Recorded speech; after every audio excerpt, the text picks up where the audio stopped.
imperialist, white supremacist, capitalist patriarchy.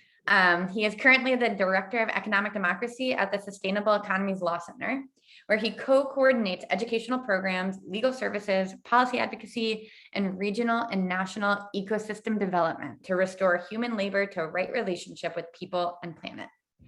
Ricardo is a board member of the U.S. Federation of Worker Cooperatives and an at-large board member at the California Center for Cooperative Development and the Southern California Focus on Cooperation. So drop a plus sign in the chat or like a little celebration emoji on your screen to welcome Ricardo tonight. We're really excited for him to be here and to hear from him. I'm also super excited to introduce to y'all my friend, Senator Jabari Brisport, who is a Democratic Socialist state senator and represents New York's 25th state Senate district here in Brooklyn. He's not my state senator, but I will forgive him for it, and we're working on it. Until becoming the first LGBTQ person of color to serve in New York's legislature, he was a public school math teacher. And Callie Akuno is a co-founder and co-director of Cooperation Jackson, which is one of the coolest organizations active fighting for economic democracy in this country. That's not in the script, I just said it because I know it's true. Callie served as the director of special projects and external funding at the mayoral administration of the late Chokwe Lumbumba of Jackson, Mississippi. He also served as a co-director of the U.S. Human Rights Network, the executive director of the People's Hurricane Relief Fund, PHRF, based in New Orleans after Hurricane Katrina, and was a co-founder of the School of Social Justice and Community Development, public schools serving the academic needs of low-income African-American and Latinx communities in Oakland, California. And I want to shout out the staff tonight who are dropping the links for all of these cool orgs in the chat so that you can find out more and get involved, which is why we're all here tonight. So we are going to start before we hear from the panelists, after we watch the clip from the filmmaker of this amazing film. Yael Bridges is an Emmy-nominated documentary filmmaker. She produced Left on Purpose, winner of the Audience Award at DOC NYC. She's also the director of productions at Inequality Media, who's been making viral videos that tackled the complex political issues and have gained over 100 million views since 2016. She lives in Oakland, California. So without further ado, I'm gonna pass it over to the tech support team, the amazing tech support team, who's gonna show us a little clip.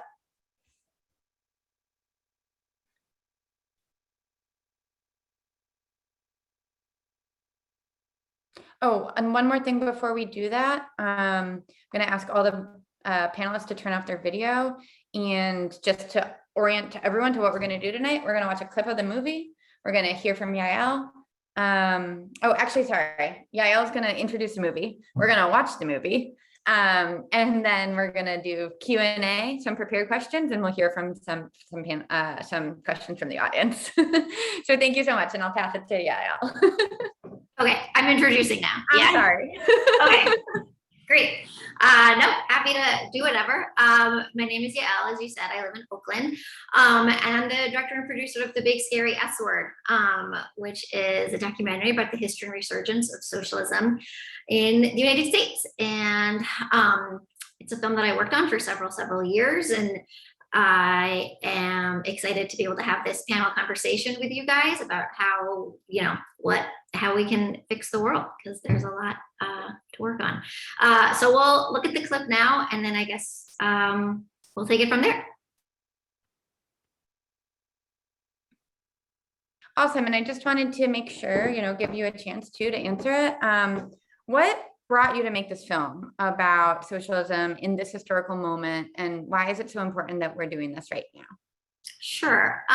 Well, there are many reasons why I started making this film. I have been working in political films for my whole professional career.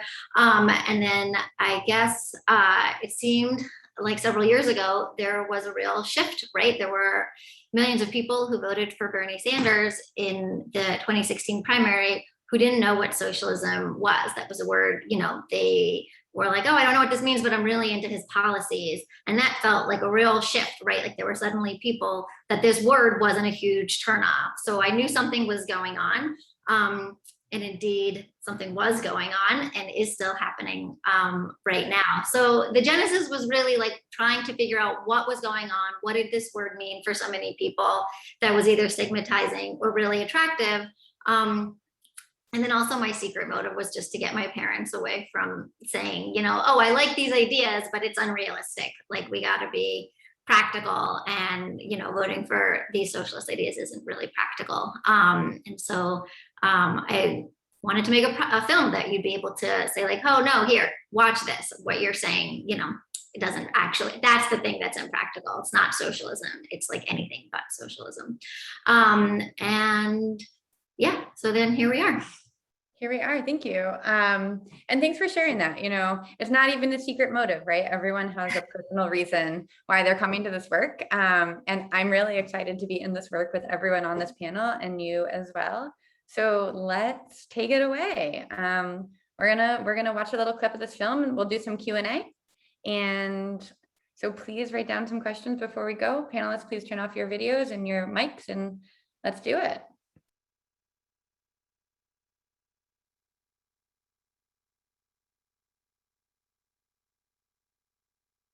Conventional businesses, they are legally required to maximize shareholder return. And if they are not doing that, then the shareholders can sue the board of directors or the CEO to get their profit. We need an entire shift of our economy, but a fundamental part of that is worker ownership. Once we have workers in control of the businesses that they are in every day, then they can start making different decisions about how those businesses are run.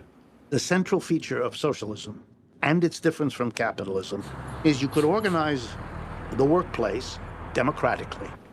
We vote for mayors and governors and presidents, but we go to work 5 days a week. We cross the threshold into the factory, the office, or the store, and we cede all power to a tiny group of people whose names we often don't even know, who make the decisions that are in every way more crucial to our lives. In the United States, there's somewhere between 400 and 600 worker cooperatives. There's a large proportion of worker cooperatives in the retail industry, so cafes, grocery stores. There's construction cooperatives, there's home care cooperatives, house cleaning cooperatives, research and design cooperatives. More participation from workers actually benefits the bottom line.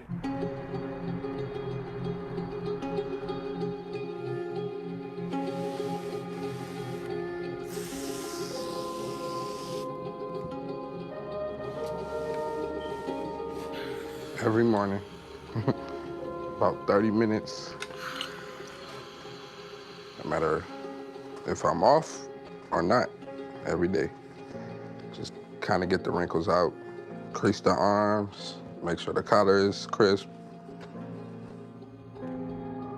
I'm a worker owner, so I am an employee, but I'm also an owner. It makes me more excited to work because I'm involved. How are you?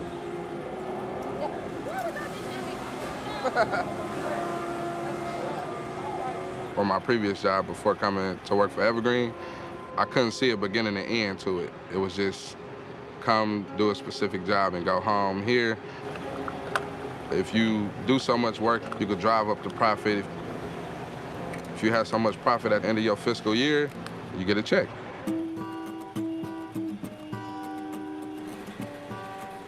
The genesis of Evergreen started with an economic development strategy initially to just create jobs.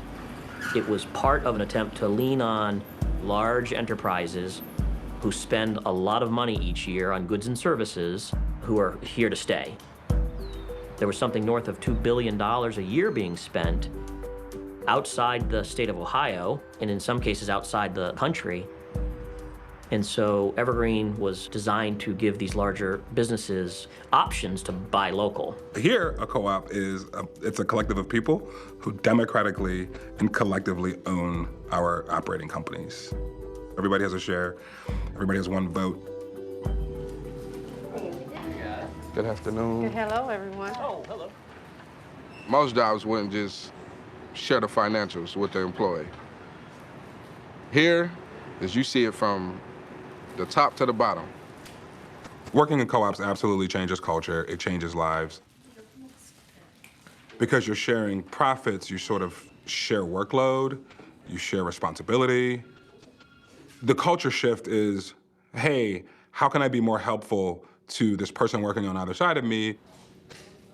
By flattening out systems of governance, we can start to see a transformation in both the workplace itself and also the individuals themselves. The foundation of the co-op's mission statement is to build wealth and, financial stability. I'm a first-time homeowner, thanks to Evergreen, and last month I just paid off the house, so I don't owe a mortgage anymore. I just pay yearly taxes. When you're talking about the benefits of owning a business and creating more opportunity for more people to own businesses and to have control over their lives, if that's not American, I don't know what is.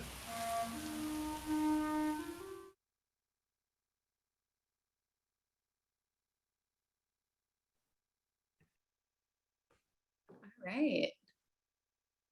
Welcome back, everybody. I want to invite the panelists to turn their videos back on. Okay, cool. How amazing and moving. So now we're going to go into part one of the panel discussion. We're really anxious to get to as many of your questions as possible. So we've asked the panelists to limit their responses to 3 to 5 minutes. We're going to wrap up part one of this section with our prepared questions by around 8:50. And then we're going to spend the remainder of the time with questions from the audience. So in order to ask questions, you can put them in the Q&A section of the chat. Please use that Q&A button at the bottom of your screen to ask questions to make sure that they come in for the Q&A function, not the chat function. So it looks a little different. There's a little box at the bottom that says Q&A. So please submit questions as they come to you during the discussion, and we'll make sure to collect those, and we're going to ask them at the end. Cool. So if you have any tech issues, feel free to drop in the chat and someone from the team will explain to you, but there's a little Q&A there at the bottom. All right, so we're going to take it away. So really, really beautiful clip and beautiful film overall. The clip begins with Ricardo, who's here tonight, explaining to us that under capitalism, conventional businesses are required to operate on the basis of making profit, rather than on the basis of accruing benefits to workers or the general public. As a result, he says that we need an entire shift of our economy. And a fundamental part of that shift is worker ownership over businesses. In the rest of the clip, various commenters touch on how this works both in theory and practice, and how it really changes people's lives. So Ricardo, I want to start by asking you, and then I'll open it up to the rest of the panel, how and why worker cooperatives are a necessary step to move us beyond capitalism and towards true economic democracy. Thanks, Sia. Yeah, that's a big question. So I'll just start wherever I start. So I think part of it is that as probably mostly leaning towards socialists or some type of left perspective from the folks who are here attending today. And I think for me, part of it is trying to figure out practical steps as we are moving towards that socialist future or that more humanistic future. And so cooperatives, worker cooperatives, for me, that's my jam. And worker cooperatives provide a space for people to actually practice in a daily lived experience way, that deep democracy that I think we're all going to have to flex our muscles to be able to participate in a future society that is actually requiring a lot more participation from us. And so as we're looking at the future of labor, automation, climate catastrophe, and the lessons that we've learned from this past or the pandemic that we're still in, is what are the lessons that we can learn from all of those pieces? And for me, cooperatives provide people a space to start stepping into that future, and also for us to start thinking about different ways of relating to the workplace, different ways of relating to innovations in automation, Like why isn't it that instead of automation, meaning that people are losing jobs and not able to support themselves or their families, but that automation provides people with more space to participate civically, or just to take a step back and like recognize that for the majority of our history as human beings on this planet, this was not how we functioned. And it is like literally and figuratively killing us. And so I think worker cooperatives allow us to start to practice these ways of being in relationship to each other, and really having to confront difficult conversations with each other and confront the contradictions that we're all swimming in our current society. So yeah, so that's a little bit about like from my perspective, just how worker cooperatives provide that stepping stone. And this isn't even talking about other ways of like decommodifying land and housing and creating more just food systems and all of those different pieces that are definitely part of an integrated whole. So yeah, I'll leave it there. Awesome, thank you. I want to call on Jabari next to share your thoughts. Sure. I'll say that worker cooperatives offer an incredible stepping stone for many people who are just at the cusp of wanting to abolish capitalism or become anti-capitalist themselves. And I say that because before I was elected, I would often do workshops with DSA's Afro-Socialist, Socialist of Color Caucus, where we would go and speak with youth, various communities, Black and brown youth, and we would do a workshop over the life cycle of a Jordan sneaker, and we would work with a theoretical $100 sneaker and assign them roles in the supply chain. Like, you are the Bangladeshi worker, you work at the docks, you work in customs, you are the CEO, you were marketing, so on and so forth. And as they started to learn how little of the sneaker, or the wealth of the sneaker, the wealth created goes to the workers itself, they would start to say something you might hear a lot, which is people saying you can never make any money working for someone else. And they would start to say, well, then we need to be the boss, right? Or, we need more Black owned businesses and we need to be the boss. And then we could intercept and say, okay, well, how does that actually change the dynamic if you just replace one boss with another and you are the boss? And they would say, well, that's what it is, dog eat dog world. You are either the worker or you are the boss, which is kind of what capitalism makes people think, which is that it must be eat or be eaten, kill or be killed, that there are no other options. But we could bring up worker cooperatives, which they consistently had never heard about, and say, what if, rather than worker boss dynamic, you could cooperatively own and cooperatively make decisions? And we seeded that idea over and over again. And it's a very powerful way to just let people know that it is not, we don't need to live in the false dichotomy of capitalism of, I'm either the boss or the worker. There is something that's cooperative and collective. That's an amazing story, and I really want to see that workshop. It sounds like it's really effective at bringing young people into socialism. Callie, do you want to share your thoughts with us? Sure, I'll just try to pick up on a couple of things that's been said, and just add on to it if I can. And what I would say is that cooperatives are our school for day-to-day, minute-to-minute democracy, right? And if we want to really democratize society, and let's be clear, we don't live in a democracy. Like, most of us don't really understand what the democratic functioning and operations of society really entails. We call what we live in, or those who set up this settler colonial project call what we live in a democracy. But, I think, as Rick so often puts it, Rick Wolf, where we spend either half or some of us, more than 2/3 of our life, we really don't have that much of a democratic say. We don't have a say at all, fundamentally. And if that is the fundamental basis by which society is reproducing itself, then we don't live in a democratic society. We just need to come to accept that. So how do we get there, right? It's not just going to be through the ballot box that we get there. We have to transform all the different relations of how we both We produce ourselves and produce the goods and services that we need to survive in society.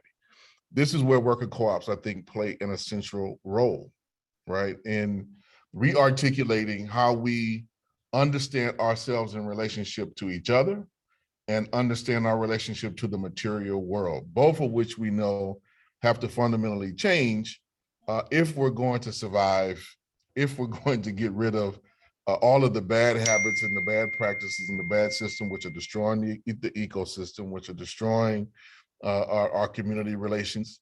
And this is where I think we, on a practical level in our society, can start the democratic school of worker democracy at their point of production. But I think we need to be clear, and this may get into another point, worker cooperatives and cooperatives in general are necessary, but they aren't sufficient to get us to where we really need to go towards socialism. So they are a building block, but there's some other things that we're going to need to really move to the society of associated producers in a decommodified society, right? Because we have to recognize, as they currently kind of operate without the broader systems of support that Ricardo was speaking to, we're still basically within a worker co-op framework or co-op framework, still dealing with the commodified aspects of society.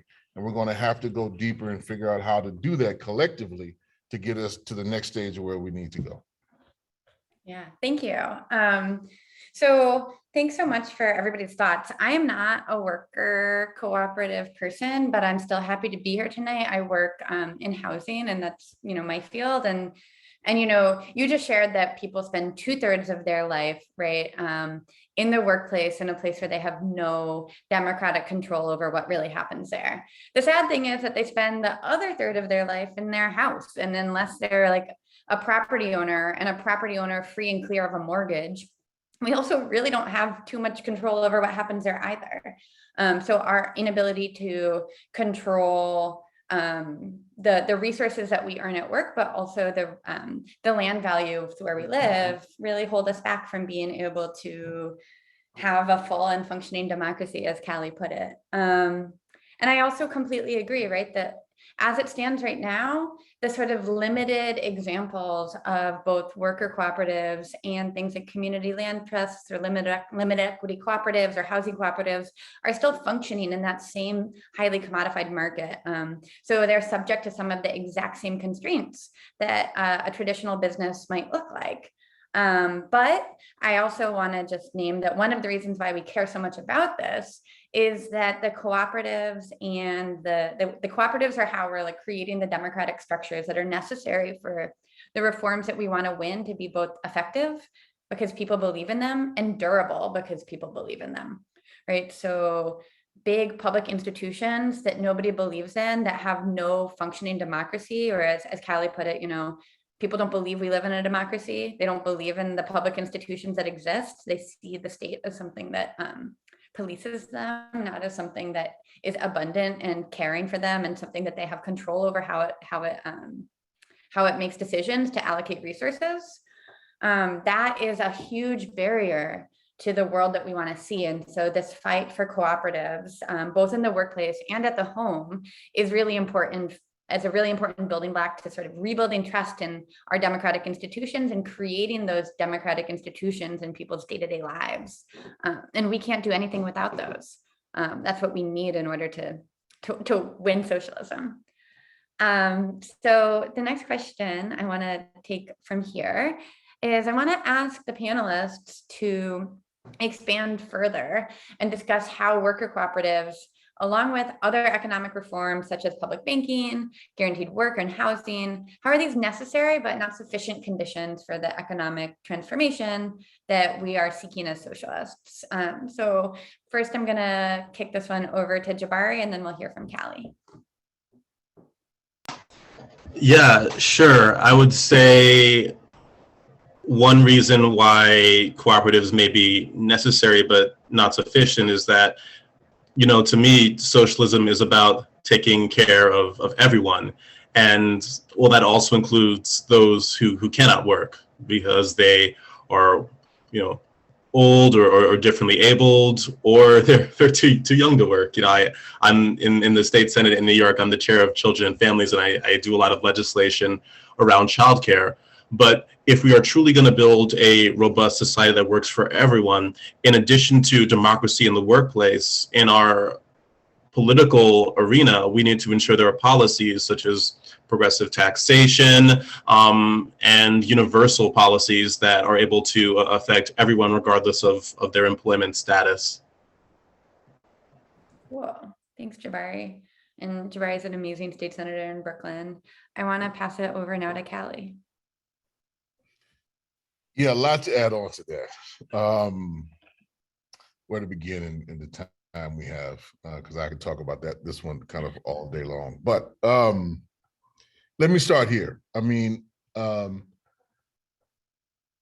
building on the necessary but insufficient, one of the critical things that we have to really focus on is not just being a sector of the economy, right? A lot of the talk about cooperatives that, you know, there's the kind of the cooperative sector, or there's the ESOP sector, or, you know, et cetera. And that kind of divorces it from the larger question, if we kind of compartmentalize it, the larger question of worker self-organization and worker self-management that we have to get to, which then encompasses any and every workplace, whether it's a cooperative now or not. And the organizing that we have to do to get workers wherever they are, be they in a union or not unionized, or some form of worker center or a migrant form of association. It is our critical task, I think, in this particular point, to get the co-op movement in tune and in line with all of the different workers, wherever it may be, to then try to cooperatize with the rest of society and to organize and try to push and encourage everybody to turn wherever they are working into a cooperative.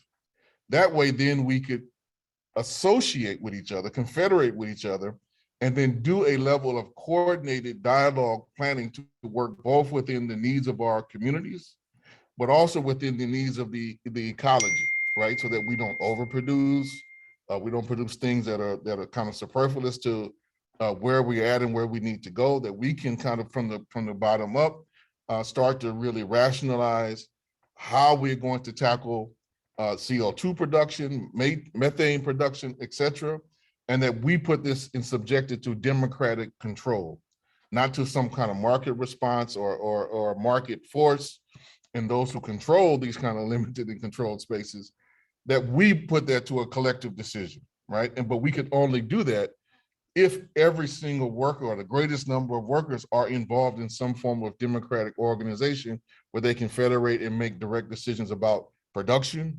distribution, consumption, and reuse and recycling, right? Or repurposing. So this is a critical piece of why I think it is necessary for the totality of the socialist project to not just see ourselves as a sector, but to see ourselves as a piece of what it's going to take to reorganize all of society and move it towards democratic self-organization. Yeah, thank you. I really appreciate that. And speaking just a little bit about, again, like the sort of housing cooperative sector. In New York, where I'm based, we have a lot of shared equity co-ops, limited equity co-ops where working class people live and have an ownership stake in their housing. And they're separate from the sort of renter model, the rent stabilized model, the rent controlled model. They're separate from our public housing. But it's a small sector, it's a small component of the affordable housing universe. And that means that they are operating under the same exact constraints and using the same exact financing tools as much of the other housing. And it makes it harder to scale.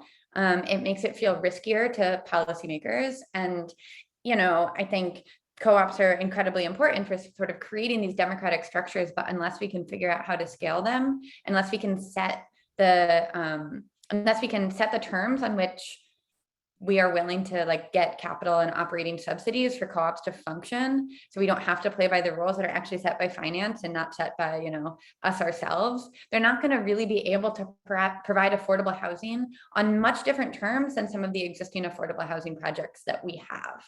So that's maybe like a little bit wonky, but the reality is that co-ops are ultimate thing that we need to create the democratic institutions that can control our homes. But they need to be able to scale.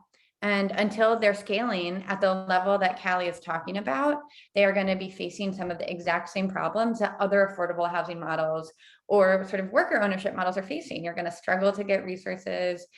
You might in a co-op, and it pains me to say this, I don't want to say it, but if you're in a co-op, because it's harder for you to get access to financing because you're sort of working with sort of less access to resources, honestly, and in a more isolated model and a more isolated sector of the economy, it might be actually more important for you to pursue an eviction, because that eviction of one person is going to destabilize your entire cooperative at a level that might not be true to a sector that is bigger.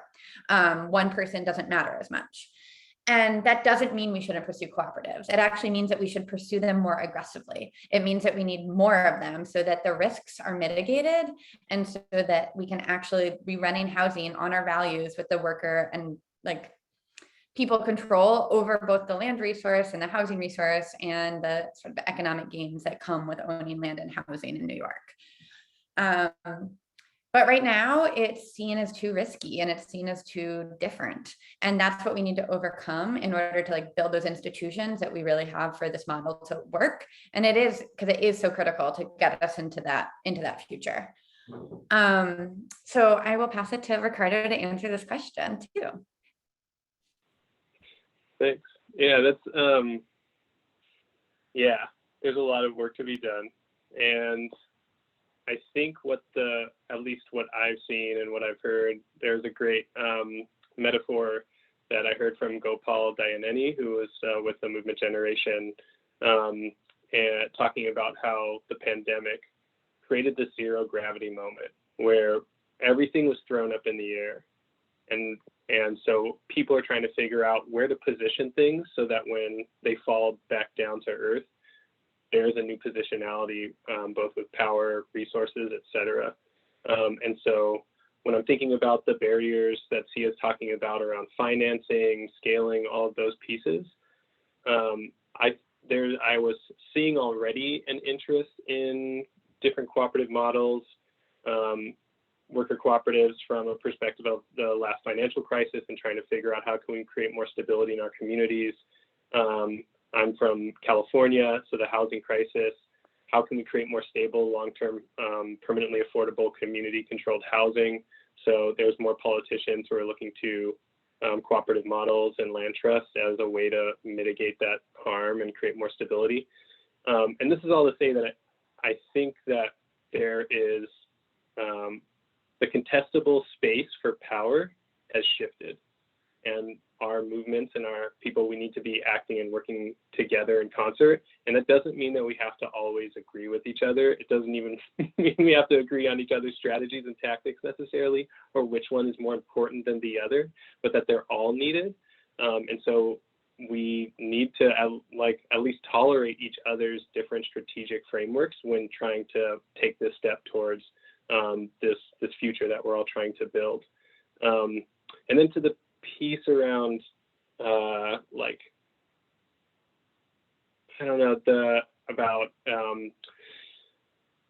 how is this not sufficient and et cetera, around these different models that we're talking about.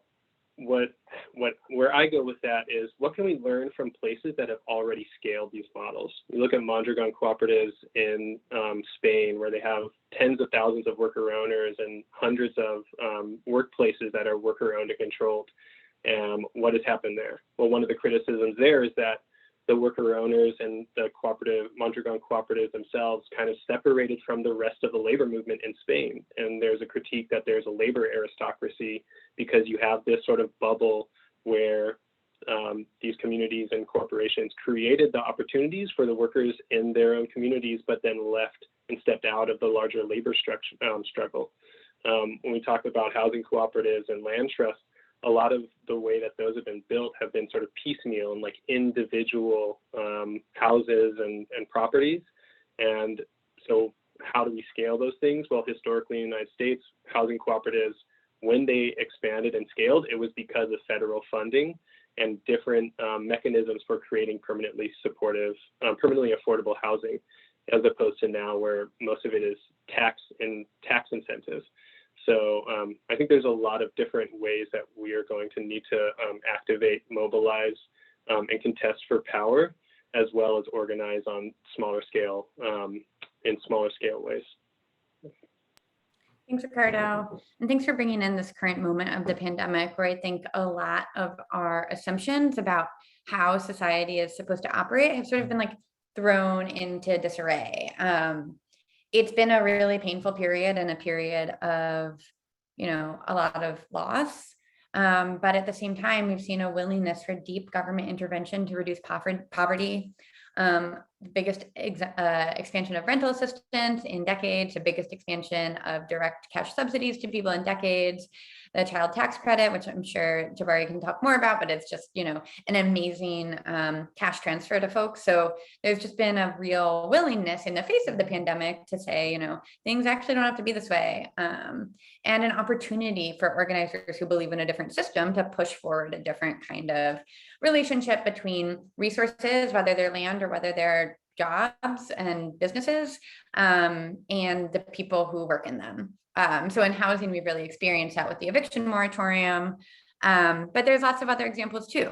So I want to sort of ask, how the current historical moment, particularly this pandemic, and also the evident impacts of climate change on every way that society is operating, how have they made it clear that capitalism is not capable of this kind of economic transformation that we and the planet need to survive, and what sort of opportunities have come up?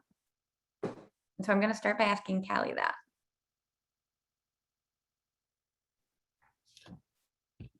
Another one that we could talk all day about, just have a conversation. All of this.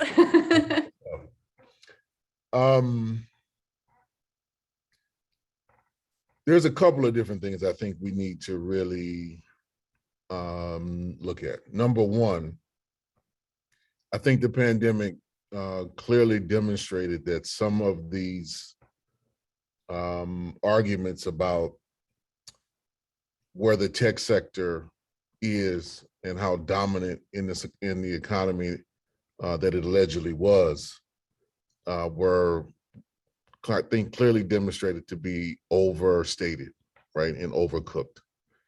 Now, that doesn't mean, at least in my view, that the tech sector is not becoming stronger. I think it is becoming profoundly strong. I actually agree with some of Varufakul's arguments about them now structuring critical aspects of the market itself. I think that that is becoming true. But what we saw during the pandemic, if we looked at and we analyzed what didn't stop, right? At any juncture of the pandemic, what didn't stop? What sectors, couldn't quit, and who was literally forced to work during those conditions in order for society to function. So critical parts of agriculture never stopped. Critical part of, meat packing and warehousing never stopped. Critical aspect of longshore work and transportation work never stopped. We saw, Amazon become even more dominant in the economy and ramp things up, and how this kind of logistics sector became much more critical and important. Now, I'm bringing all of these particular pieces up because these are all areas, in many respects, that I think, with a major combined fight between unions and co-ops, right, and worker center, we developed a comprehensive, diversified strategy. I agree with Ricardo on that point, right? Because I can tell you some things that may work in Mississippi may not work in New York, and vice versa, in terms of effective strategies to get to point A to point B. But if we could come up, I think, with a comprehensive strategy that combines the workers in this coherent way, on a state-by-state basis, on a regional basis, then on a national basis, I think we can do some critical transformation of the economy, drawing from the lessons and then the repositioning that has happened during the pandemic. And another thing, for me, I've been happy in this case to be, at least in the short term, proven wrong. And what do I mean by that? I was making some arguments, you know, through a coalition vehicle that we helped put together called the People Strike, that capital's hands, the employer's hands, were going to be profoundly strengthened by how the pandemic was being managed by Donald Trump, right? And this whole forcing people back to work much sooner than what the situation actually required, and much sooner than what society could actually bear in terms of distributing resources. Like, we actually did have, if you want to look at it, we had a mini experiment, maybe about a 6-month experiment with a form of UBI, universal, basic income. It wasn't full blown, wasn't full throated by any, stretch of the imagination. And they did far more subsidizing the financial markets than they did us at every juncture of the road. But there was a little experiment in that which demonstrated the capacity of the state to be able to roll out something such as this, and for it to be highly successful and meet many needs. And I think a part of that, not for the same reason that the right argues for it, but I think a part of that demonstrated that labor's hand and a broad sense of, I wouldn't call it class consciousness, but a certain level of self-consciousness about our role in the economy has been stimulated and awakened. And now you have, let me make it practical. So like in Mississippi, we waged or at least I was involved in it went on longer than that, but about a 10-year campaign to win, $15 an hour, right? The fight for 15. And we made a little noise here and there in the campaign, did some good organizing work. But the pandemic in a short year basically won a $15 an hour wage in Mississippi where 10 years of organizing could not, right? Because of the shortage that is taking place of many workers choosing their health and their family over coming in and being subjected to the pandemic is a real thing. And I think this is some critical lessons, organizing lessons, and lessons around the transformation of consciousness that we're really going to have to tap into, I think, if we're going to move a radical agenda forward and not just have it be subjected to spontaneity. So there's a lot of work that's going to have to go into that. I mean, and I'm trying to cover a lot in a short period of time. So excuse me for if I'm just touching on things and jumping on some other stuff, but there are a lot of lessons to be learned. I think both summarizing what's happened in the last year and a half and really doing an analysis of where our power lies, given the strategic leverage that we had and we employed at different points of time during the pandemic in the key areas of the economy that did not stop and could not stop. Yeah, these questions are like really intense and we could have a whole panel discussion about them. Thank you so much. I think that there's so many analogies too with the housing movement that I won't get into right now, but we can talk a bit more later in the discussion just about evictions and how we've been able to stop evictions during the pandemic in a way that we never really thought was possible before. The one thing I do want to say, right, is that once you give somebody something, it's really hard to take it away. So you give someone ownership over their land or their housing, or you give someone ownership over their business, or you say, hey, you can't be evicted because there's a public health crisis. And I know you can't pay rent, but we're not going to evict you anyway because housing is a human right. And it's really hard to take that away. Once the people know that when there's enough pressure, the government's going to intervene to protect their human rights, it's really hard to say, you know what, we're actually not going to do that anymore. They'll do it, but I think that there's been a way in which people have like awakened to the idea that we could have a more abundant approach to land and to resources than we've had historically. And I hope that there's like massive organizing opportunity in that. Ricardo, I want to go to you next on this question, and then Jabari, and then we'll go to the last question before we open it up for panelist discussion. Sure, yeah. I think the one thing that comes to mind around this question, that capitalism is not capable of the kind of economic transformations that we need and the planet needs to survive. What it brings up for me is the policy work that we've been doing at the Sustainable Economies Law Center with others around the country around pushing for more support for worker cooperatives, for housing cooperatives, for land trusts, for community-owned renewable energy, is that when we're in the meetings with politicians, they don't know what to do. Like, they are out of ideas. And it's not in a way of like, they're explicit now that the ideas, their traditional responses to all of these crises are not working. And so if you're in a space where you have a politician who's looking for these types of answers or looking for alternatives, we found that over the last few years, there's been city councils, state, at the state level and at the federal level, all of these different folks who are needing these answers and needing to connect with people who have some experience in either participating in them or supporting the development of them. So I think that's something that I've seen that's heartening for me. And that's, like Kali was saying, it's context based on the different strategies that you're going to employ. But in California, we've been successful in convincing multiple cities, mostly in the Bay Area, but a couple in Southern California as well, to actually provide funding, small amounts for the city, but $100,000 or $200,000 over multiple years to start funding the conversion of existing workplaces to worker cooperatives. So like Sia was saying, when somebody has something, it's really hard to give it away. There's this metaphor that I think of, you have to give a wolf some meat if you want to take away the bone. And so that's like one of the things that we're trying to figure out is how do we shift these systems in a way that the wolves don't attack us as we're trying to do it. And at some point also we're probably just going to have to fight. So so that's what comes up for me with this question. Thanks, Sia. Yeah, there's no way they're not going to fight us. They're definitely going to fight us. They just are. Even when you take a little bit, they fight back hard.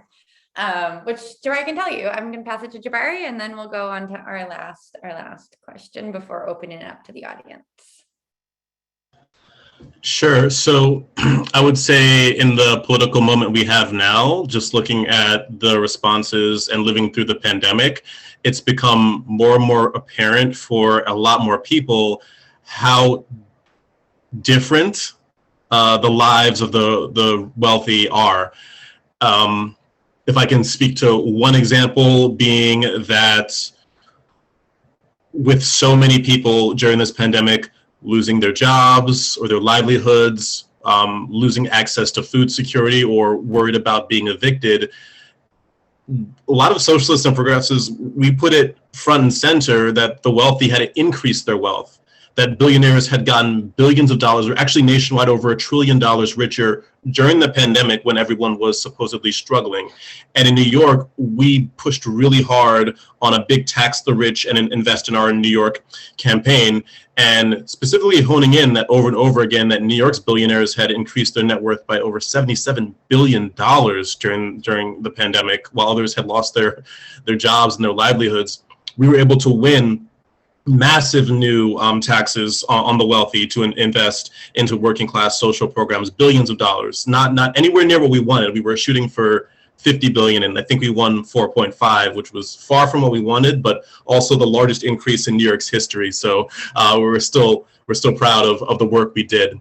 I would say the other main distinction we saw between the lives of everyday New Yorkers and the wealthy is back when the pandemic was at its worst. I know it had different peaks in different parts of the country. In New York, in New York City, it was right at the beginning, like late March, April was the worst. And when the crap hit the fan, the wealthy just up and left and went to their second homes in Westchester or another state or wherever. And it made it very clear to us how they respond to threats, to existential threats, and how they'll respond to, I know climate change was mentioned earlier, how they'll respond to climate change when the sea levels rise, and they'll just pack up and leave and go to their second or third home in a safer spot. You know, we just came through Hurricane Ida, where, you know, some people in New York died because they were living in basement apartments that flooded. You know, the opposite experience of someone that was fine in their penthouse. So we've seen class struggle be a lot more sharpened in the sense of people understanding that the wealthy live very clearly different lives than we do, that are much safer and That's been helpful for awakening people's consciousness. And then just going back to what Sia mentioned about just winning these protections from evictions, that was a working class battle from the housing movement and socialist legislators that said that if housing is indeed a human right, and this is a pandemic, then we have to guarantee people's right to stay in their homes. And we can't let people be evicted for reasons completely out of their control, which are a global pandemic and nearly everyone losing their jobs. Thanks, Jabari. I'm ready to open it up to the audience. So the first question we want to have from the audience is, after all of this, hearing about all this amazing work, everything that's going on across the country, what actions can organizers take to help make the necessary economic transformations that we've talked about a reality? How can someone get involved in fighting for economic democracy in their workplace or in their home today? Does anyone want to take a stab at answering that?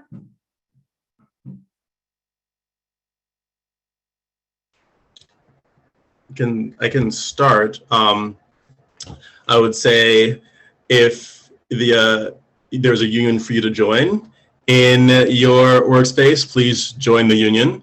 If there is no union, start a union in your workplace. And if you are already in a union, get more involved, right? How can you get it more militant and ready for when the time being you may need to strike and withhold your labor in order to extract more from the boss? When everyone watching gets a chance to watch the full documentary, and it's amazing, there's one part that really stuck with me, which said that in hand, the strongest advances in the labor movement only came alongside the strongest advances in the socialist movement. Or they had to work together in order to push it. And if we are going to see the changes away from capitalism that we want to see, labor and strengthening labor and unions are a big part of that. Thanks, Jabari. Yael, thank you so much for making this film. And after hearing all of the questions that have come up, both in the chat, from the discussion tonight, from the 3 discussion series before this, are these the kinds of questions and conversations you hope that the film would raise about worker cooperatives, democratic socialism, economic transformation, and capitalism? Is this how you hoped audiences would respond to the film, and what are you hoping for? Yeah, I mean, I guess in short, a dream come true. Sorry, I have a lot of sunlight beating down on me right now. But yeah, I mean, you work on something for a long time in a basement by yourself, and you only hope for moments like these.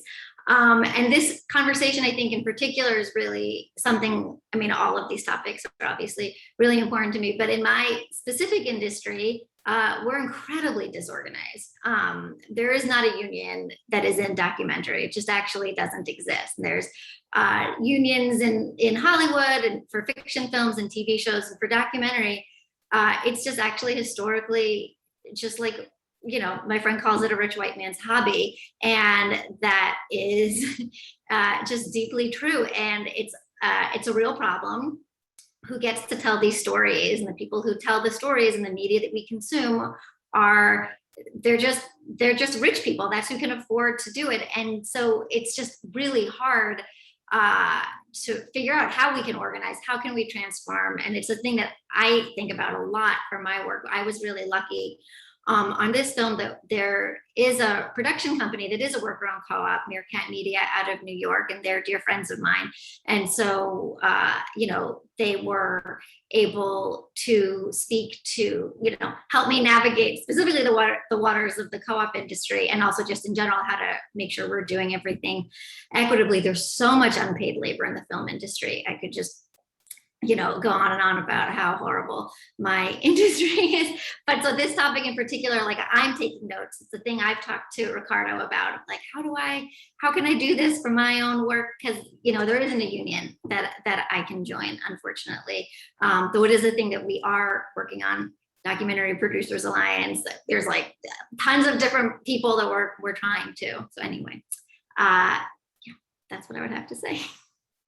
Awesome.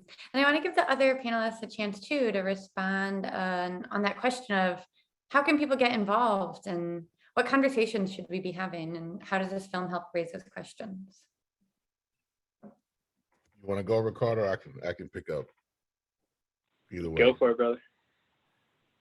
Well, I support what Jabari said 100%. If that is not within your reach, get with some other like-minded folks and start doing organizing a co-op. Would be the second thing that I would suggest. But those shouldn't be posed as like juxtaposed to each other or somehow conflicting with each other. I know sometimes they're presented that way, but I think I would make a longer argument that that's the wrong way to present it. That co-ops and labor unions historically were conjoined with each other. Unfortunately, there's been a disconnect between the two since kind of the rise of the AFL-CIO and the Gompers kind of model of union organizing, but that's not one that we have to stick with. In fact, a lot of the troubles that organized labor is confronting, I think it would do well to kind of shift some of its focus. So that's a challenge to those in the audience who may be part of a labor union to start thinking about forming more union co-op partnerships and models as a transformative piece. But then there's some other practical things I think that many of us, and I mean many of us like in the millions, are already doing. But I think we're just at this juncture of the road failing to connect, to kind of aggregate their power and to give them political direction. So to make it practical and concrete, I think there are now millions of us who are doing some form of community gardening, right? Either for our own kind of pleasure or subsistence or some form of kind of market exchange. I think we need to expand that exponentially and then do it to the greatest extent possible in a planned manner in our communities to be able to meet the caloric needs and the first kind of survival needs, and then try to scale that up over time to be able to execute local programs of food sovereignty. But that needs to be connected, I would argue, to the deep mutual aid work, which is taking place, particularly since the pandemic, where folks are kind of joining each other kind of actually meet a need and a demand, right? Because one of the weaknesses of a lot of our mutual aid work, at least in this country, is that it is pretty much dependent in the long run upon charity, meaning, like some of the stuff we've been doing here the last couple of weeks, and now there's another storm coming through that more folks are coming up our way, trying to escape, the conditions outside. But one of the things that our mutual aid work is still dependent upon going to Home Depot and going to Lowe's for many essential things. And the one thing that we are really drawing home to, like our own membership and our own base, is that now that we know that these hurricanes are now part of the new normal, and the 100-year storms are now becoming every year storms, that we have to step up our food production to, at the very least, be able to meet the need of those who are in need of some form of food security, that we are meeting that need through our own productive capacity and not having to go to Sam's Club, giving Walmart more money, or giving it to, what's the other one? I can't remember, the Costco, right? that we have the capacity to be able to produce and do our own level of food servicing at this stage of the game, how we've kind of emerged from the pandemic, that we should be thinking about how do we store up and save up to be able to provide mutual aid on that level, where we're not engaging in kind of a commodified production, but in direct aid and trade, with other communities based upon our combined needs. So these are a number of different things that I think that we are already doing.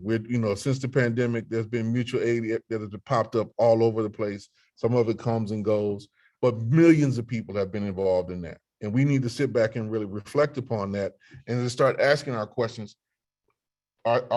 a question: how can we move from our small little groups, to aggregate with a group that may be on the other side of Brooklyn or the other side of New York, right? Or upstate New York, or in Massachusetts, or even down here, right? How do we create the value chains and the supply chains that are going to be necessary to re-articulate the economy? And it starts with us, I think, really analyzing what we're already doing and figuring out how to aggregate and politicize it. So part of the question may be interrogating what you're already doing and figuring out how to connect that with other efforts. That's awesome. Thank you so much for sharing that, and totally in favor of creating those statewide or regional networks of people who are interested in doing shared work, because it's hard to do things if you're just doing them on that hyper local level. Ricardo, I want to pass it to you, and then we've got a couple more questions too before we log off. Thanks. Yeah, I think part of what the documentary does very well is show that there's a lot of different opportunities and entry points for everyone based on your particular interest and passion. And just to pick up on the last point that Kali was saying, is investigate what you're doing already. Is if you're working in a nonprofit, there's no reason that you can't also democratize that workplace. Like, we're out here, nonprofits are out there trying to dismantle these systems of oppression, and then we are recreating them within our own workplaces. So looking at the nonprofit industrial complex and starting to figure out how can we subvert this system, at least on our each organizational level. So that's one thing. And we work with organizations around the country to actually do trainings and share resources and learnings around how can we democratize the nonprofit spaces. I think another thing that comes to mind, I saw somebody pop in a question about gig workers, and so much of the economy is moving towards this independent contractor gig worker space, is that there are gig cooperatives, or basically where all these independent contractors are coming together to create basically a shared brand where they can be owners of it, as opposed to giving that cut to Uber or TaskRabbit or these other platforms. So that's being created in different spaces, and the U.S. Federation of Worker Cooperatives is actually working on incubating a particular type of gig cooperative that can provide some other support services to those workers. So that'll be coming in, I think, next year or something like that. So those are a few different ways. And the last thing, I'd be remiss if I didn't say this. If you know somebody who owns a business, if they're looking to retire, it's really difficult to be running that stuff. Just tell them about cooperatives, just like offer this as something for them as an opportunity. So if they're looking to sell, that they sell to their workers instead. And there's a host of organizations around the country who do that type of work to support those transitions. So yeah, well, that's some of the ways that you can get involved. Thank you. You also should join DSA, join your local DSA chapter, and you should get organized with a tenant union in your building, which is really easy to do. Talk to your neighbors. DSA has a tenant organizing toolkit that I don't know that if I gave it to Dave, but if I didn't, I'll just make sure folks who registered get it. You should organize a tenant union where you live. It's really a fun thing to do. Get to know your neighbors, fight back against your landlord. Maybe one day you could own the building yourselves. All right. So next question for the team. What role do unions play in building worker power to develop cooperative ownership and then hopefully move beyond that to socialism? I think we've touched on this a little bit tonight already about that relationship between unions and on cooperatives. But yeah, does any of our panelists want to take a stab at answering that question?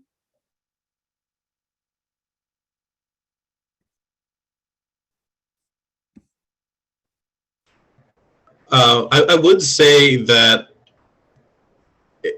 unions are great at building solidarity. And I only say that because someone gave me the answer of unions a few years ago when I said that so many of the socialists I know in the movement are nerds. And how do we get more non-nerds to be socialists? And they responded, well, unions. Obviously, teach somebody about solidarity and how you work together in the form of class struggle. And you may not call it class struggle. You may just understand that, the boss is making $1, you're making a dime, and that's kind of messed up. But it builds class consciousness to have those unions. And in addition to that, it's great for unions to be in conversation with each other. DSA has done great work about strike solidarity. And even at times when I was a teacher, I joined, spoke on the picket lines of other unions to say, in solidarity, we are workers together. And if you're getting a raw deal, that means I am getting a raw deal. Yeah. Callie, Ricardo, Yael, you want to weigh in on this question of how unions and cooperatives complement each other? Yael, did you want to touch on that? Like, no? Well, I think let's be real about the here and now, which is that they are not complementing each other to the greatest extent that they could and they should. So I think it's our job to start from the concrete and then move from there. One, I think we need to have a serious conversation with each other about how we need each other and that we're not going to advance without each other. At right now, I'm gonna commit one of the treasons that I hate, which is to talk about the co-op sector. So the co-op sector and organized labor, we are both too minuscule in our kind of organized form at present, I think, to really exert the type of power that we should as a coherent force representing the working class. And that is an organizing question. It's an organizing challenge. And part of what we have to really, I think, have an open dialogue and engagement with a lot of the union leadership. And I make a distinction between the leadership and like rank and file members in this case, that co-ops are not inherently co-opetition with them in their position, within the labor market in the greater economy. And that where we should be complementing each other is actually striving towards democratizing our workplaces, which means also striving for cooperative ownership. And that is where a critical piece of the struggle with the union leadership, I think, takes place, because sadly, many of them see themselves in many regards as either an extension of the companies that they are with, right? That they have to kind of make certain concessions given the weakness of where they find themselves, now say relative to 30 or 40 or 50 years ago, to try to protect American jobs from overseas competition or other forms of competition, rather than trying to see and form bonds of unity between all workers wherever they are, to cut off capital's ability to manipulate us all in different forms and fashions. And we have to have a real honest dialogue with the union leadership, I think, about meeting that challenge. Now, at the same time, we need to be engaged in concrete, practical organizing drives and campaigns of mutual respect and mutual benefit with rank and file workers, right? So where they are engaged in struggle, we should be there. Those of us in the co-op sector, we should be there, engaging in solidarity and advancing, the best of our ideas about, let's not just argue for better wages and work conditions. Those are important, but let's not, let's raise the question about cooperativizing this place, right? Transforming its ownership. Like, let's put that on the agenda and the table.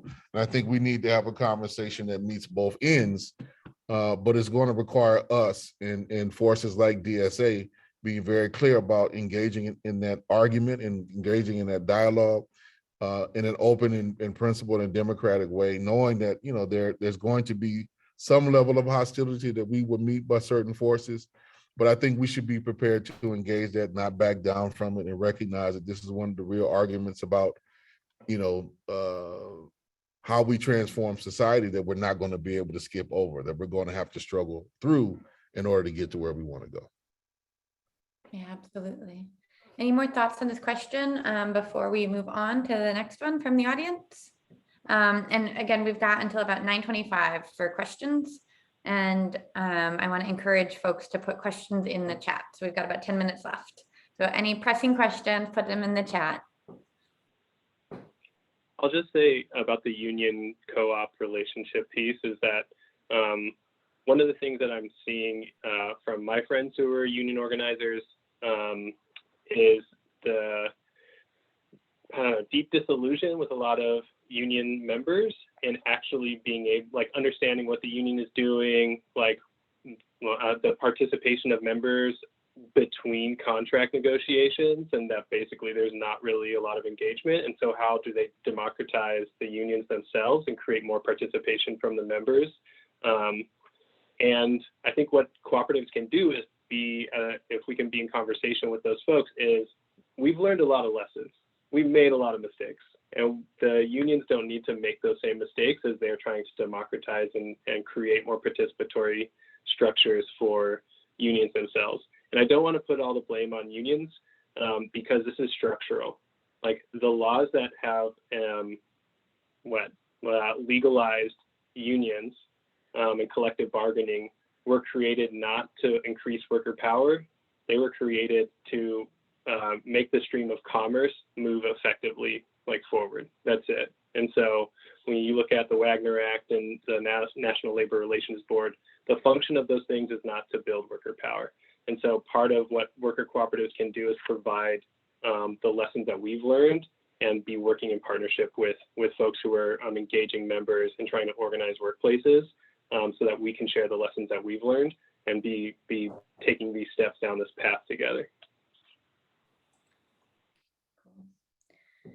All right, so I think we have time for one, maybe two more questions. So the first one is, I want to know from y'all, how might a worker-owned co-op be financed on a large scale without relying on the private financial industry? And what might this financing ecology look like specifically? Who would make the financing decisions, and how would the co-op get access to the capital it needs to really thrive? I can start with this one. So there's a lot of different ways that we can do this. A lot of the states that do have cooperative entities, like a legal cooperative entity for the state, typically have some cap on return for investment. So cooperatives can still have outside investors, but they have limited participation or voting rights, and they have a cap on the extraction of wealth from those workplaces. So that's one, is that individuals would still be able to invest in them. But also, like, looking at really innovative models, like the Working World has created this project called the Seed Commons that are creating regional loan funds that are actually democratically controlled by community-based organizations around the country, and they decide what cooperatives to invest in. And so the Working World provides seed capital, and then the investments happen in local cooperatives, and the money, the return that happens, can be reinvested. And so looking at how can we democratize finance and capital is going to be a necessary component for us to really move forward. On top of the policy work that folks around the country have been doing. I mean, New York City was one of the early big wins for investing in worker cooperatives, and seeing just an explosion of worker cooperative businesses and organizations in New York because of that city funding. So there's lots of different pathways and avenues. And those are just a few. Oh, thanks. Anyone else want to weigh in on this question? I mean, one of the things that we've been struggling with on this question is unions, actually, and really trying to impress upon some of our union allies that their various, kind of investment funds, because most unions have those, almost all unions have those, that they need to redirect a lot of those resources and invest them in the development, of of things that they can own and control, and not just pour that money into financial markets, which are designed to actually undermine and weaken their power. That is a longer term argument by far. We've been trying to have this conversation now for 7 years with mixed returns, both on a local and a regional level. But it's one that for sure we're not going to give up on, because we for us, there's a political point around moving to where working people are financing our own endeavors. And this is not to be opposed to any other strategy, but there's a political point and a point around transforming our own consciousness that we are trying to endeavor here to get people to understand and to utilize, our collective power to be able to move what we want to move. And so it's one that I know we're going to continue pursuing, and I would encourage folks wherever you are, to engage in those conversations, along with the long-term strategy and development. Because look, I mean, from my vantage point, I don't think we leave any stone unturned, but the market and the forces of capital are not going to endow us with the resources to undermine them in the long term, right? They'll give us maybe enough room to breathe, to operate, to wiggle and struggle, but at some point, we're going to have to come to grips about us financing us, and what that is going to take, what type of sacrifices, what type of self-organization is that going to take to really make this move? Yeah. All right. So one last question, and then we're going to close out. So for, over the last months, one of the strongest bargaining chips for higher wages was the refusal of folks to work during the pandemic because of health concerns, because of whatever concerns. And with unemployment benefits recently cut off just a week ago, how can we keep this momentum up in the face of such strong opposition and such strong need? How much greater and more violent will the capitalist reaction against serious advances towards socialism be? And what do you all expect? And where should we go from here? And again, this is our final question, so I'll ask each panelist to answer it. Try and take about a minute so we can close out and get everyone off here by 9:30. And I'll start with Jabari. Sure, thank you. So I think while unemployment benefits were going, you got a chance for a lot of bosses and employers to reckon with the fact that they were not paying people enough. And maybe they didn't reckon it. Maybe they would put a sign on their windows saying no one wants to work anymore. I'm sure many of you have seen that photo. It's like some fast food agency says we can't hire any workers. No one wants to work anymore. And truly, no one wants to work for starvation wages anymore, especially when unemployment, was giving them enough benefits to survive. So there's that. I have been noticing, I've been seeing a lot of articles and just trends of people looking for alternate work or just resigning, being fed up with, their life they had before COVID and before we had a massive shakeup. I think it is time to continue pushing for deeper wages. I think we can't let up on the fact that the wealthy have increased their wealth by over $1 trillion in the pandemic, because, whenever you hear pushback about, increasing in wages, harming businesses, that's simply not true, because wages have increased for the 1%. And they don't get wages per se, but their pay has increased for the 1%. Jabari. Ricardo? Sorry, can you say the question one more time? Because I'm just trying to wrap my head around everything you were saying, and then you said the question.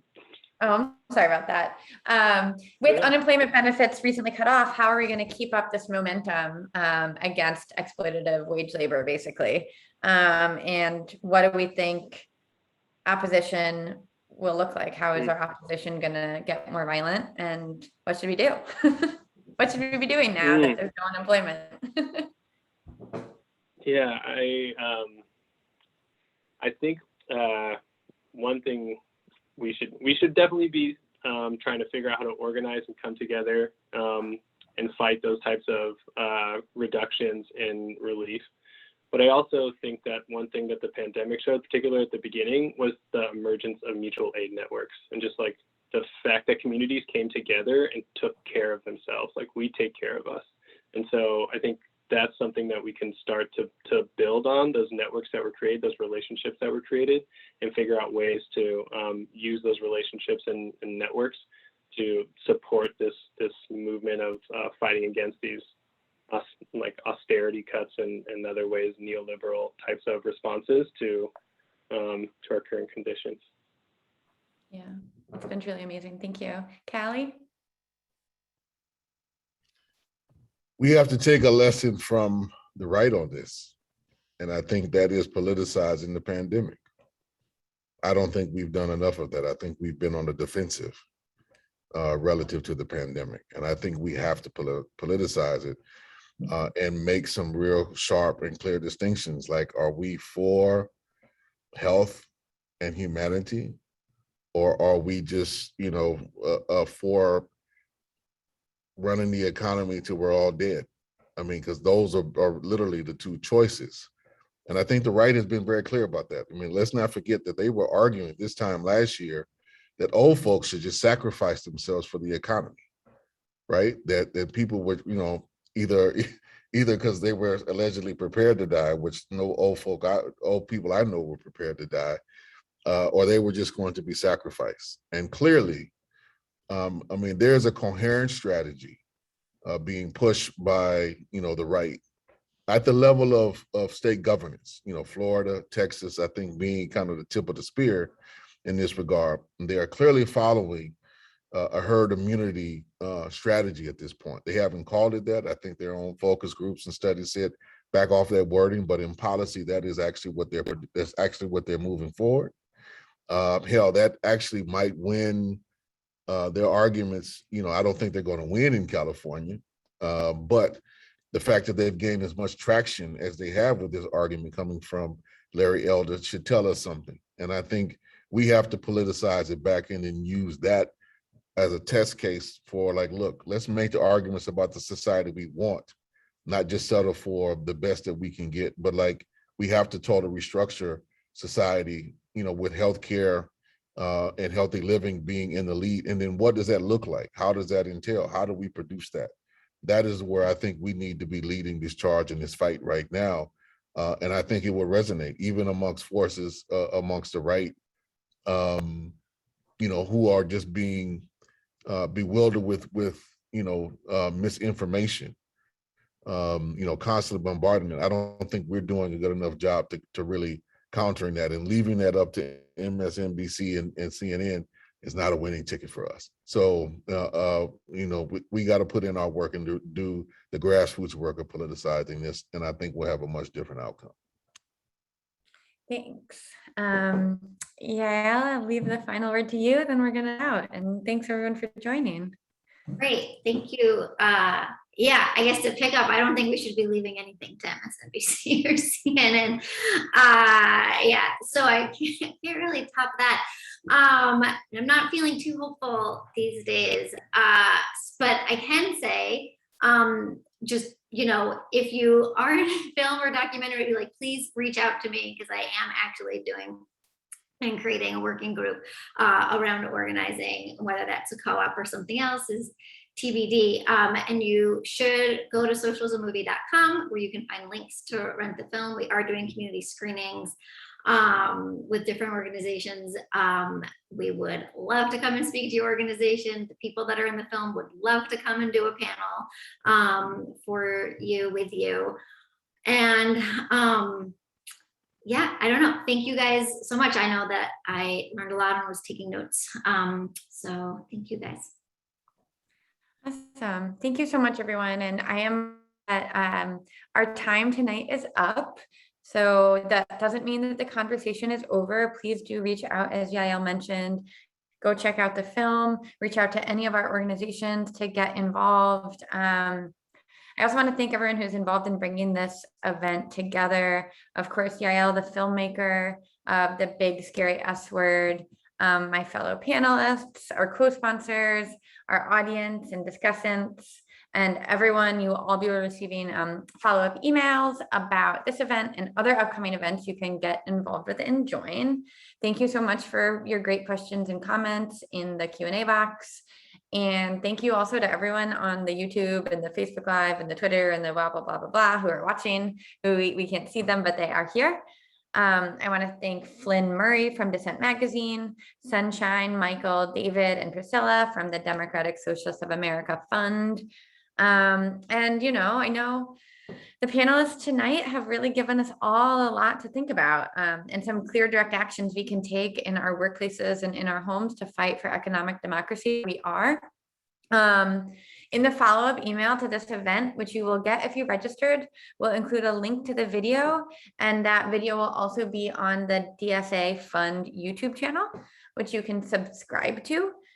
So subscribe to the YouTube channel, share that video widely, and please do get involved in some local opportunities for action that everyone spoke about tonight.